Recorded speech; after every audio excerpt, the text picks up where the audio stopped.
Oke teman-teman, kali ini kita akan review lagi aplikasi pinjaman online Bantu Saku. Yang kita review adalah bunganya, tenornya, dan juga ketika galbay.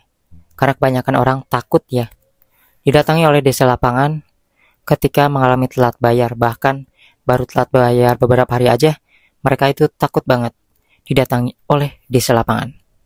Oke, aplikasi Bantu Saku adalah satu aplikasi yang ada di jajaran daftar aplikasi pinjaman online yang diawasi oleh OJK. Jadi aplikasi ini adalah aplikasi resmi. Dan untuk downloadnya sudah 10 juta download. Kalau kalian mau lihat produk pinjaman, di sini tersedia ya, mengenai minimal maksimal tenor dan juga bunganya. Maksimal APR 36% per tahun.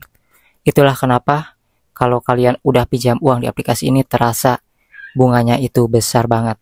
Padahal sebenarnya sebelum meminjam pun kalian bisa lihat bunganya di sini, yaitu menurut saya sih lumayan besar, 36%. Biasanya kan yang lain pinjol-pinjol yang terkenal aja kayak EasyCash dan Kredit Pintar itu antara 24% lah, kurang lebih kayak gitu ya. Ini 36%. Jadi kerasa banget.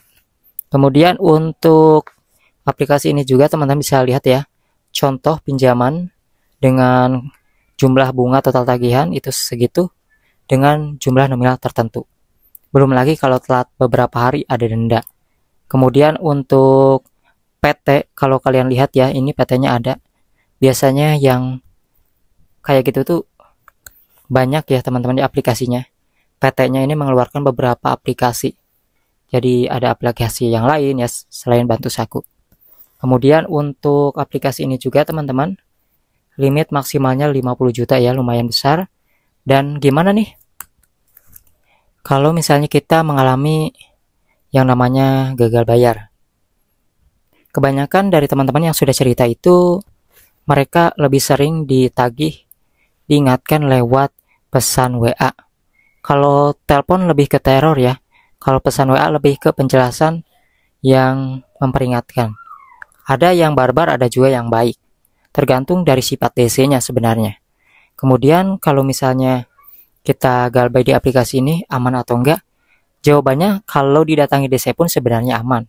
Mereka tidak akan memaksa. Yang enggak aman itu kalau kita masih sayang dengan yang namanya BI checking ataupun skor kredit di slik OJK-nya biar bertahan bagus. Kalau misalnya kita galbay kan nantinya jelek kan susah lagi. Kecuali kalau misalnya kalian udah bodo amat sama BI checking, ya itu gak masalah teman-teman ya.